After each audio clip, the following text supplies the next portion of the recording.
Setelah melakukan penyelidikan mendalam terkait dugaan tindak pidana korupsi dalam penyalahgunaan dana desa di Desa Banaran Kulon, Kecamatan Bagor, Kabupaten Nganjuk, Kejaksaan Negeri Nganjuk akhirnya menetapkan tersangka Mujiono yang merupakan Kepala Desa Banaran Kulon terkait dengan penyalahgunaan anggaran APBD tahun anggaran 2020 hingga 2023.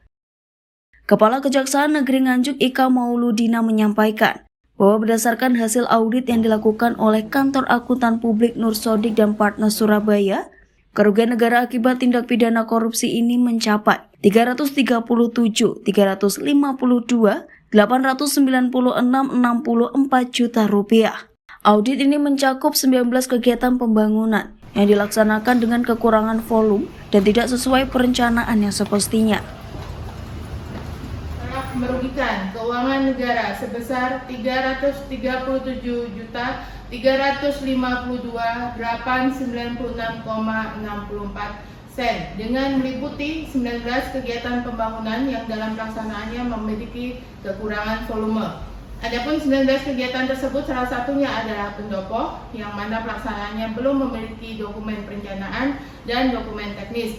Pendopo tersebut selesai tahun 2021 hingga pertengahan 2022, namun 2023 masih terdapat pencairan pembangunan pendopo, sehingga total pencairan untuk pembangunan tersebut sebesar 760.097.859. Sedangkan berdasarkan hasil audit tidak sampai segitu harga pembangunannya, namun hanya sebesar 621.936.484,44. Untuk 18 kegiatan pembangunan yang lain, tersangka kepala desa ini mengelola sendiri anggarannya, ya, baik dalam pembelian material, upah tukang, tanpa melibatkan satupun perangkat desa, serta ditemukan adanya nota dan stempel fiktif dalam pelaporan pertanggungjawabannya.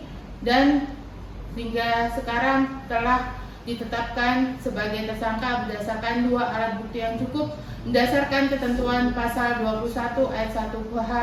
Tim penyidik melakukan penahanan selama 20 hari.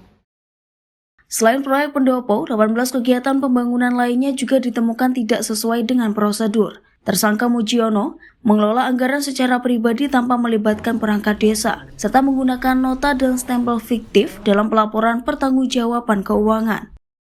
Perbuatan Mujiono ini telah mengakibatkan kerugian yang signifikan bagi keuangan Desa Banaran Kulon dan negara. Berdasarkan bukti yang ditemukan, tim penyidik Kejaksaan Negeri Nganjuk menetapkan Mujiono sebagai tersangka dan melakukan penahanan selama 20 hari terhitung mulai tanggal 9 Desember hingga 28 Desember 2024. Hingga saat ini Mujiono dijerat dengan pasal 2 ayat 1 Jo, pasal 18 Undang-Undang Nomor 31 Tahun 1999 tentang pemberantasan tindak pidana korupsi yang diubah dengan Undang-Undang Nomor 20 Tahun 2001 serta pasal 3 Jo atau pasal 18 yang sama. Dari Nganjuk, Riko Purnama melaporkan.